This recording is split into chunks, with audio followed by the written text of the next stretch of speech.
guys, welcome back to the channel. I'm Callie and today I'm going to be doing my November wrap up. So I know like in the middle of the month, I just haven't had time to film this video, let alone edit it with all the stuff going on with the holiday season. So better late than never, right? Right? Okay. But I'm also going to be doing this in a very different fashion than I typically did. So for the month of November, my stats were I read 17 books, I DNF'd 3, I reread 3, and I listened to 2 audiobooks. In total, I read 19 books. Forgive the sun, it's a little powerful today. I also have no power, so it's the only source of light that I have. I'm gonna be doing this a little differently than how I typically do my wrap-ups. I'm gonna be going in reverse order of what rating I gave the book. I've seen a couple of booktubers do this and I prefer it that way opposed to just going in order that I read them. I think I like grouping things together, especially making lists and all of that, so this felt like a fun new way to try it. So I'm gonna start with the 3 books that I DNF'd. The first one being Rage by Cora Carmack, I apologize for that. This is the second book in the Roar series. I got about 60% through this book, and I feel like the characters I had really enjoyed in book 1 were completely different people. The plot went nowhere, and it was just a complete roundabout of the exact same issue, which was basically a fantasy reiteration of the miscommunication trope, and I hate that trope just so much.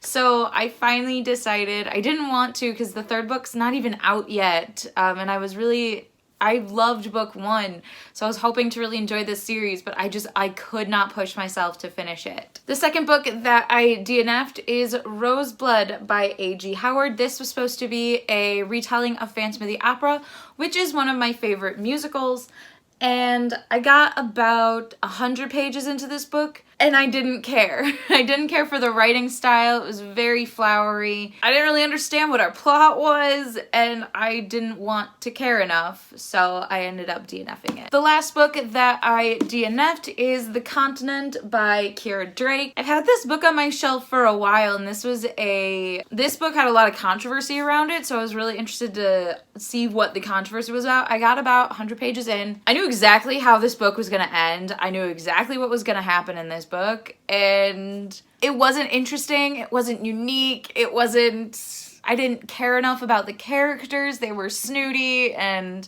I knew they were gonna have this overarching growth, but it wasn't gonna be all that great, so I just decided to save my time and not even bother. The next category that I have are my 3-star reads. So for 3 stars, there's really a wide range with 3 stars. Either the book was fine, it was okay, I liked it, it was fun, there were things that I liked, things that I didn't like. It's kind of I would recommend it, but not, it'd be like 3rd or 4th book I'd recommend you, not necessarily a 1 or 2 book tier recommendation. First book for that is Sawkill Girls by Legrand. I really wanted to like this book a lot more. This is a murder mystery playing on the trope of the new girl in town and then weird things start happening. I really liked the premise of the mystery, but we understand what the mystery is really quickly, and it becomes less mysterious and more just weird.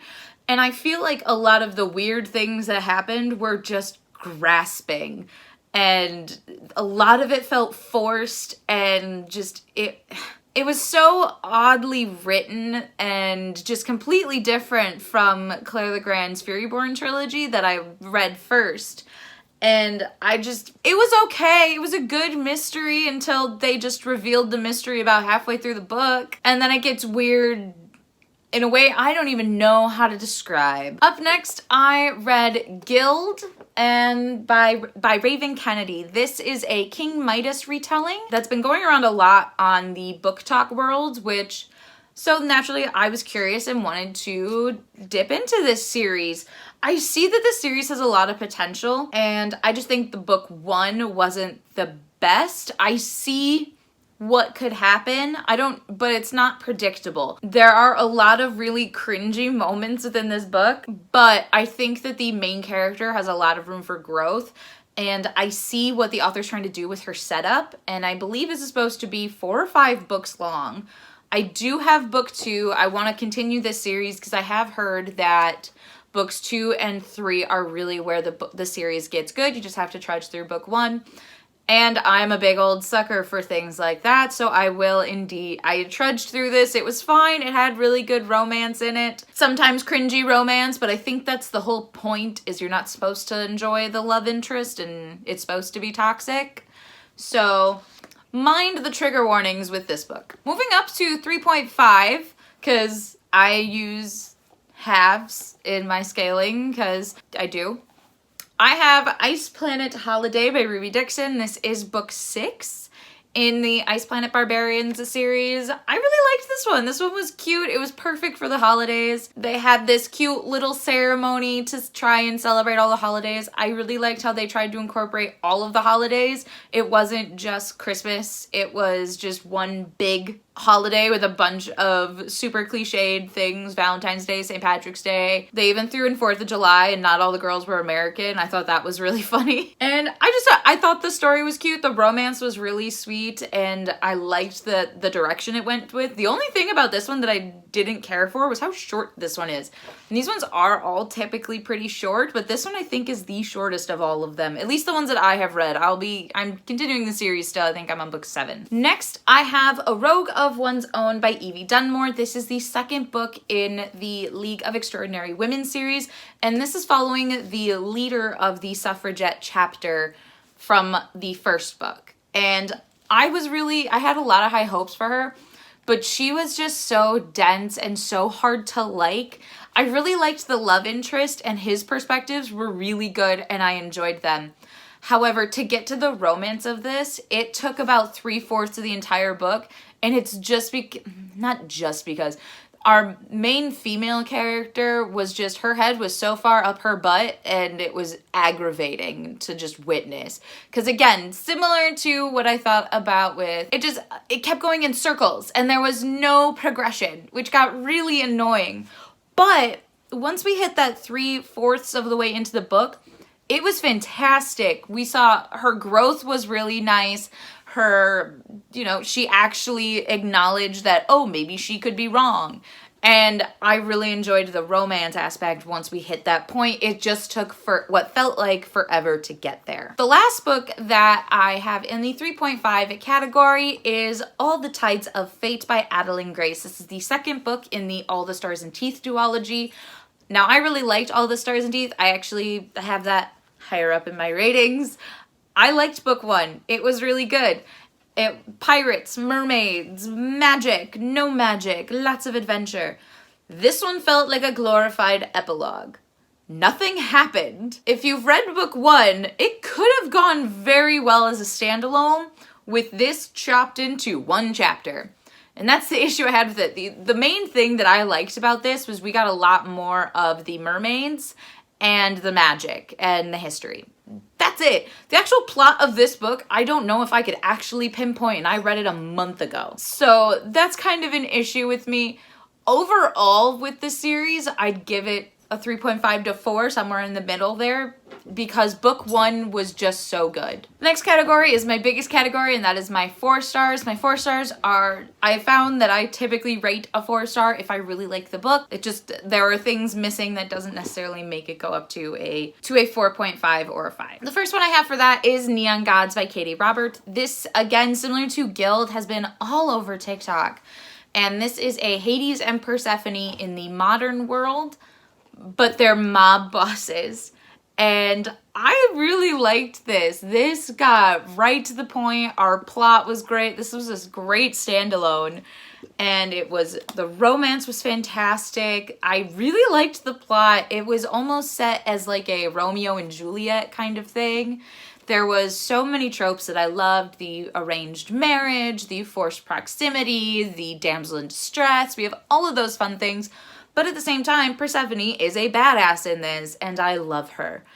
This is probably one of my favorite Persephones, because a lot of times they'll showcase Persephone as a whiny little brat, and I feel like this was one of the first ones where she's not portrayed that. She's actually portrayed as this goddess of spring, very graceful, but with an Iron Fist, and I loved watching that, and the Hades was really good. Next, I read The Bear and the Nightingale by Katharine Arden.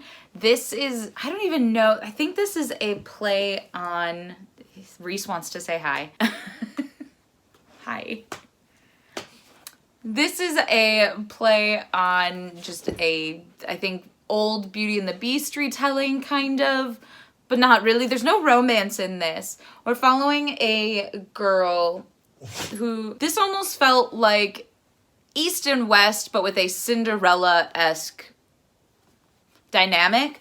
We're following this girl who gets a new stepmother who basically hates her. And she's trying to grow up, and she's trying to keep her village with the old ways, but Christianity is sweeping over Russia, and they're having, her whole village is starting to suffer. The old gods, which she can see and communicate with, are starting to get impatient, and there's a whole just slew of problems that arise from. I really like this. This is really whimsical. I love the atmosphere that was built around this. You get that cold Russian feel of it. It reminded me a lot of East and West by Edith Patu, which is exactly what I thought would happen, but I love that duology, so I was happy to see that this reminded me of that. And it had enough differences where it doesn't feel like a carbon copy. I really like this. I think this is a great winter read, and I learned that this is a trilogy, so I'm excited to see where the other two books are going to go. Next up, I have This Coven Won't Break by Isabel Sterling. This is the sequel to These Witches Don't Burn, which is a modern day witch story. We're following a group of girls who are all witches, and they are trying to protect their secret from getting out. Very Harry Potter and all of that fun stuff. There's this drug that can potentially take away magic, and these teenagers have to try and band together to try and save their coven. And I really like this story. I think both books are really well done. I love the modern day magic. I think that it's really cool. The system that they had set up for the types of magic were really cool. We have the elementals, we have the casters, and we have the blood witches. And those are the coolest three. And there's a lot of alchemy, and there's just so many cool witchy tropes in this, but given a modern day twist. And I think this duology is great and a just overall fun witchy story. Next, I have Rebel of the Sands by Alwyn Hamilton. This is the first book in a trilogy, which is steampunk in a Middle Eastern setting. We have our main character, who is basically an Annie Oakley. She is a great shot, and when she runs away from home, she meets this guy who is also on the run, and ends up accidentally joining the rebel forces that keeps her country locked up and oppressed. And she has to kind of come to grips with her own magic, her skills, and her perception of the world. And I really liked our main character. She reminded me a lot of Katniss, where she was like, well, other people's problems aren't my problems. I have my own issues. And you see that growth within her personality, which is really cool. I love character-driven stories. But I also really liked our plot. It was really cool. I liked the mixture of the Middle Eastern setting along with all of the, it felt like Wild Wild West times with all the shootouts and the action scenes that are like that. Overall, I really like this. I'm surprised I don't hear more about this series. This seems like something a lot of people would be really interested in. Next, I have My Plain Jane by Cynthia Hand, Brody Ashton, and Jody Meadows. This is the second book in the My Lady Janies series, and this is a retelling of Jane Eyre. Now, I have never read Jane Eyre or any of the Bronte books. I don't read a lot of classics. I don't think I've read a classic since high school. And even then, my high school didn't have us read a ton of classics. Anyway, I liked the fact that I went into this not knowing the original story of Jane Eyre. I think that gave me an advantage to have no expectations. This actually makes me want to read Jane Eyre. We're following our main character, Jane Eyre, who can see ghosts. And it follows kind of the story of the original book. And what I also really liked, and I have no idea if this is in the original story, Charlotte Bronte is a character within the story. And I thought that was a really cool way to honor the original author of the story and by making her a part of it. Granted, I have no idea if Charlotte Bronte wrote herself into her own book. That would also be badass. But this story was great. There were ghosts, there were really cool things. They tackled a bunch of issues that when I later read people had with the original story of Jane Eyre. They tackled a lot of those, and what I really like about these series, I've read 2 of them out of the, I think, 4 that are out. They make jokes, like, throughout the story. They, you know, dear reader, this is a joke, please don't take it too seriously, stuff like that, and I think that they're very meticulously planned out, during certain points of the story that make them really funny and really well-timed humor. So that was really interesting. Up next, I read A Very Large and Expansive Sea by Tahereh Mafi. This was her first book, her first contemporary book after the Shatter Me series completed. Actually, I don't even think Shatter Me was done when this book came out. This follows a teenage Muslim girl dealing with the aftermath of 9/11. And we're following her through all the horrible things that people do to her and her family right after the tragedy that hit the United States in 2001. And I really enjoyed the prose of this. It was very honest. It was very raw. It didn't negate from what happened, but it also acknowledged issues that arose after the tragedy. And I think that Tahereh Mafi's writing handled that very well and in a respectful manner, and I really love this story. I think it was beautiful and just something that I think everyone should read and understand a different perspective. Next, I read This Poison Heart by Kaylynn Bayron. I really liked this book. This book was super fun. This follows a young woman who's living in New York City, and her mothers own a flower shop because Briseis has this magical ability to make plants grow and flourish, and she has this innate talent for plants. And Briseis is adopted, and when her birth aunt passes away and gives her the property to their mysterious house, Briseis, it finally starts to kind of unlock things about her mother and her past and just kind of starts to try and understand what's going on. And this story is so cool. You see a ton of things that go on. The magic is really cool. The banter. Briseis as a character is fantastic. And I just really like the different things of the apothecary shop and the plants shop and how the two kind of intermix. The story is great. Don't mind Reese, he's trying to entice me with playing. I went into this thinking it was a standalone, and it is not. It is a duology, and I'm really happy that it is, because the book ended, and I was like, wait, no, I need more. I need more. Thank you. Okay. So really excited to see this series continue, because it is a really cool and unique magical realism story. Next, I have Across the Green Grass Fields by Seanan McGuire. This is actually, I think, the most recently released book in the Wayward Children series. And the last couple, I think they're right over here. The last couple were really bland, but this one, we're following a whole new girl that we've never met before as she basically is into the Hooflands. So it's all sorts of hooved creatures, and she has to live with them, and she doesn't have hooves, so it's a whole thing.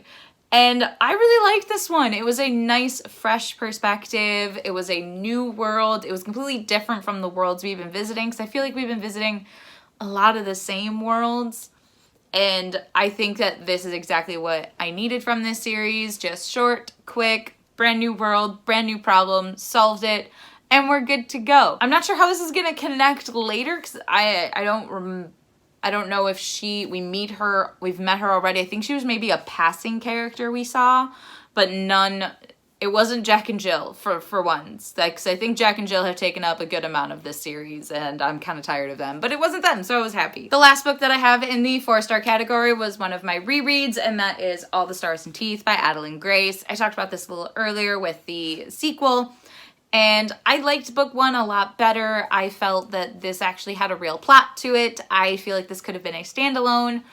And overall, I really like this book. It was great with pirates, mermaids, magic, history, lore, all the things I love in a book. I like this one better. I enjoyed my reread of this book. I have one book in the 4.5 category, and that is Cloak of Night by Evelyn Skye. This is the second book in the Circle of Shadows duology, and I think this was a fantastic finale to this duology. This was action-packed. We got a lot of history. I love that we actually got the Empress's point of view in this book, and there was just so much happening in this story.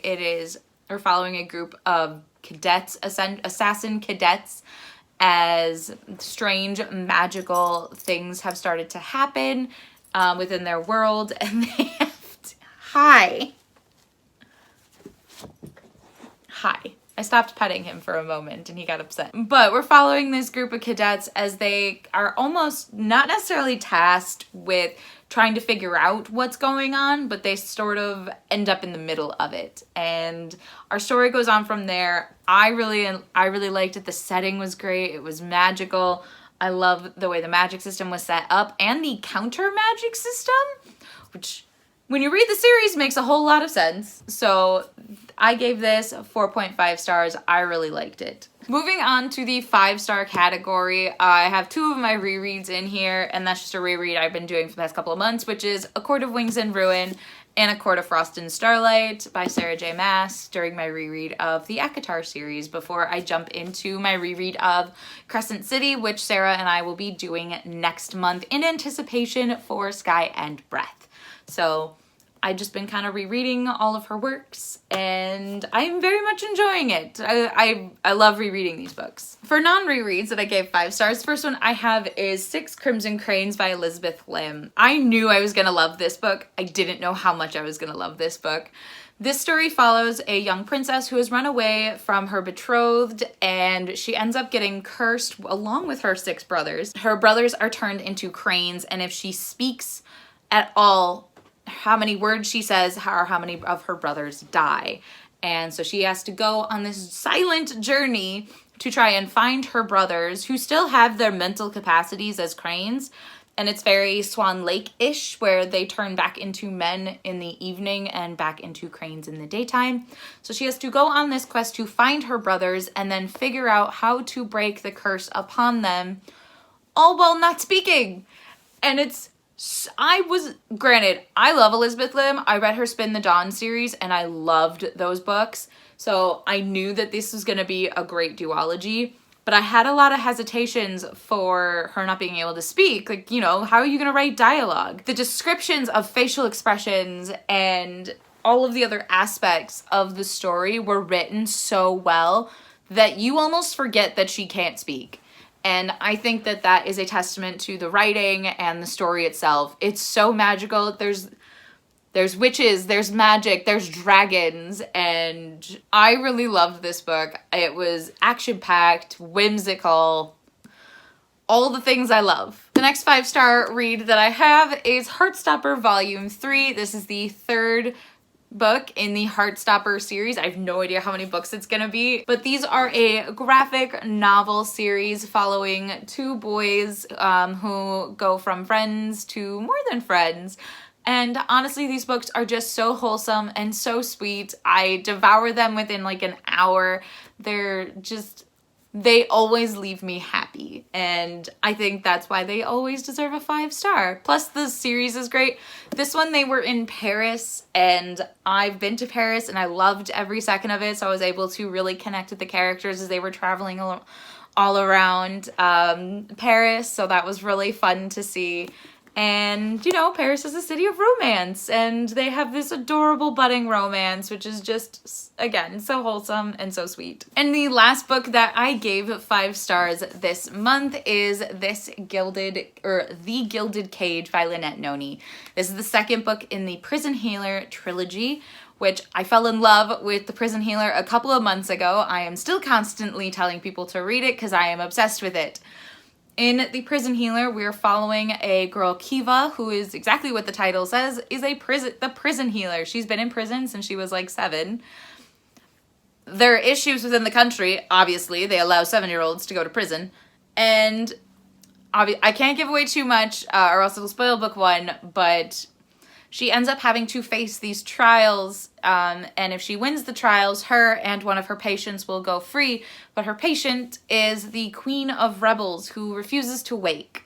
And she competes these trials for her patient, and our story goes on from there, and it's fantastic. I love every second of this series. It is, I think, again, I am a very character-driven reader. I love characterizations. They are the best part of this story. The plot is fantastic. I'm not going to tell you that it's not, but the plot's fantastic, but the characters are the heart and soul of this series. They have such complex emotions. They feel like they're real people. You really get to understand their perspectives, and all of this is written in Kiva's perspective, which even that, you understand her train of thought throughout the entire book. You understand why she thinks the way she thinks, and while she can be aggravating at times, it's not random. You understand, and you almost feel, and you're like, no, I'd make those choices too, I get it. And I love that this author was able to get you to that state of mind for Kiva, because I think that without that, these books would be awful. But they're not. They're fantastic, and I love them. I really love the fact that this entire trilogy is coming out in the span of like a year and a half. Book 1 came out in April, Book 2 dropped in October, and Book 3 is slated to come out in June. And I'm really excited about it. You bet I'm gonna pick that book right up when that drops. Those are all the books that I read in November. Pretty good for being on vacation for a week. I think I read like 4 books while on vacation, which was way more than I anticipated. And that's gonna be it for today's video. Please like, comment, and subscribe to our channel. We post videos every Tuesday, Thursday, with the occasional Sunday. And thank you guys for watching, and I'll see you in our next video. Bye!